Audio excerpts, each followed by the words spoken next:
Hyderabad Borabanda, SR Nagar, Jubilee Hills police స్టేషన్ల పరిధిలో అర్ధరాత్రి కార్డన్ సెర్చ్ నిర్వహించారు పోలీసులు. వెస్ట్ జోన్ డీసీపీ నేతృత్వంలో 4 ఏసీపీలతో పాటు భారీగా పోలీసులు బస్తీని దిగ్బంధం చేసి తనిఖీలు చేశారు. ఉత్తరప్రదేశ్, బీహార్ రాష్ట్రాలకు చెందిన అనుమానితులను అదుపులోకి తీసుకున్నారు పోలీసులు.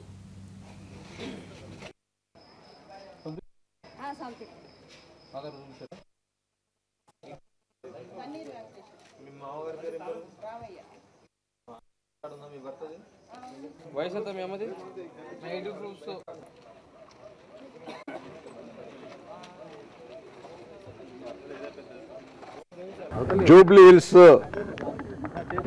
And S R Nagar police station పరిధిలో ఎస్పీఆర్ హిల్స్ బోరబండ ప్రాంతంలో ఉన్న ప్రతి కాలనీని కూడా కార్డన్ చేసి సెర్చ్ చేయడం అనేది, ఇల్లు కూడా క్షుణ్ణంగా తనిఖీ చేయడం అనేది జరిగింది. ఇంట్లో ఉన్న ప్రతి వ్యక్తి తో పాటు వాళ్ళ ఐడెంటిటీ కార్డు కూడా చెక్ చేయడం అనేది జరిగింది. మరి ఈ ప్రాంతంలో అసాంఘిక కార్యక్రమాలు నడుస్తూ ఉన్నాయి. ఇక్కడ కార్డన్ సెర్చ్ యొక్క ముఖ్య ఉద్దేశం ఏంటంటే ప్రజలకు భద్రతకు భరోసా ఇవ్వడానికి ఈ కార్యక్రమాన్ని మేము నిర్వహించుకోవడానికి జరుగుతుంది.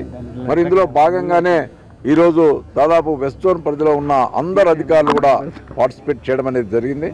ముఖ్యంగా తనిఖీల్లో దాదాపు 13 మంది రౌడీ షీటర్లు, 47 మంది బ్యాడ్ క్యారెక్టర్స్, అదేవిధంగా 63 వెహికల్స్, 2 వీలర్స్, దాదాపు 13 3 వీలర్స్ వెహికల్స్ను కూడా సీజ్ చేయడం అనేది జరిగింది. అంతేకాకుండా ఇందులో 36 మంది వేరే రాష్ట్రాలకు సంబంధించిన వ్యక్తులు ఇక్కడ కార్మికులుగా ఉన్నారని చెప్తా ఉన్నారు.